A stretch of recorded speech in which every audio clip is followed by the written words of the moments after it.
और ऐसा लगता है कि हम सब जो है इसके गुनाहगार हैं। मानवीयता को जो जो सभ्यता हमने ट्रेवल करके हजारों साल के बाद जहां तक हम पहुंचे, उसको इस तरह से नष्ट कर देंगे, बहुत भयावह है।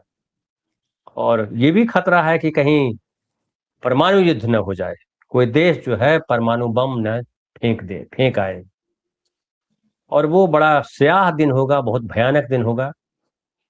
हम फिर से बर्बर दुनिया में अगर लौट रहे हैं तो तमाम सभ्यताओं का, डेमोक्रेसी का, अलग अलग विचारधारा का, धर्म का जो झंडा लेकर के घूम रहे हैं, तो फिर मतलब वो शिगुफा है या कहिए ढोंग है, झूठ है, आम आदमी को बेवकूफ बनाने का शाही तरीका है।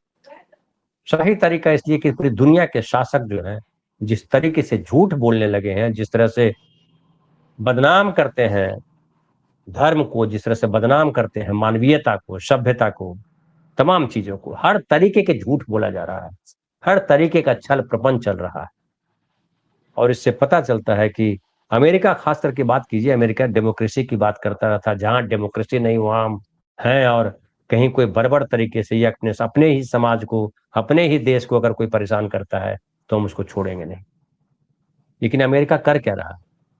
अमेरिका जो है खामखा पूरी दुनिया को, खास करके जो युद्ध आज जो 22वां दिन है, और इसकी वजह से जो महंगाई बढ़ेगी, तेल गैस की कीमतें बढ़ेंगी, जो कमी आएगी, जो दूसरी चीजों पर असर पड़ेगा, इससे जो छोटे और गरीब देश हैं, जो विकासशील देश हैं, उसका कचूमर निकल जाएगा।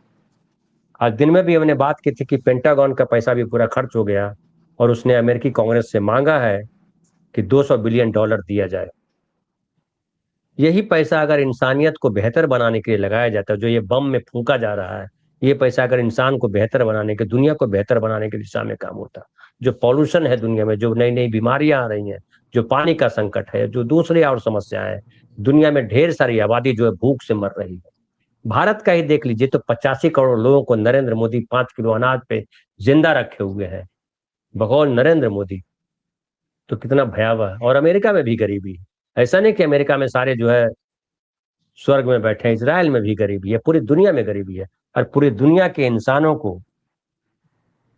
किस सभ्यता के नाम पर, किस डेमोक्रेसी के नाम पर अमेरिका इसराइल ने बंधक बनाया हुआ है? पूरी दुनिया में देखिए कि जहाज जो है इधर से उधर आना ठप है, रोजगार सारा ठप है, न कुछ निर्यात हो सकता है, न आयात आयात हो सकता है, गैस के लिए हंगामा मचा हुआ है। तो ये बड़ी चिंता का विषय है, इस पर चिंतन करने की जरूरत है कि हम जो सरकार चुनते हैं वो कैसी सरकारें चुनते हैं। क्या हम जो है नफरत को पालने के लिए, नफरत को बढ़ाने के लिए, दुनिया को खत्म करने के लिए टैक्स भरते हैं? क्या दुनिया को बर्बाद करने के लिए, अपनी पीढ़ियों को, अपने आने वाले बच्चों का भविष्य खराब करने के लिए हम सरकार चुनते हैं? क्या हम अपने आस पास पड़ोस की खुशी को कुचलने के लिए हम सरकार चुनते हैं? ये सारे बड़े सवाल हैं, और इन सब पर हम बात करेंगे। और देखिए, अभी जो खबर आ रही है उसमें यह है कि ईरानी राष्ट्रपति ने नरेंद्र मोदी से बात करते हुए कहा कि ब्रिक्स, क्योंकि ब्रिक्स में ईरान भी है, ब्रिक्स को ईरान पर हो रहे हमलों को रोकने में भूमिका निभानी चाहिए। अब ये जो कहा है ईरानी राष्ट्रपति पजेश्कियान ने, ट्रंप हो सकता है वो खिलखिलाए और कहे कि देखो, अब ईरान जो है वो हमारे सामने जो है घुटने पे है, वो कह रहा है कि युद्ध बंद करो।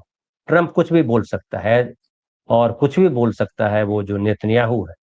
और उसके लिए जो पागल हमारे देश के भीतर जो लोग हैं, पाकिस्तान में भी अभी खबर आ रही थी कि पाकिस्तान में जो है उसने शिया धर्मगुरुओं को बुलाया और कहा कि जो है अगर तुमको ईरान की तरफ खड़ा रहना है तो भागो इधर से। ये कैसे घटिया लोग हैं?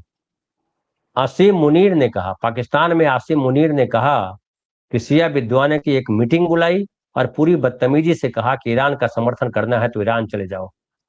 उसके बाद से शिया नेताओं ने वीडियो बना बनाकर इंटरनेट सुलगा दिया है। ये अशोक पांडे जी लिख रहे हैं। अब बताइए कितना खतरनाक है, कितना घटिया है, कैसे लोग हैं ये?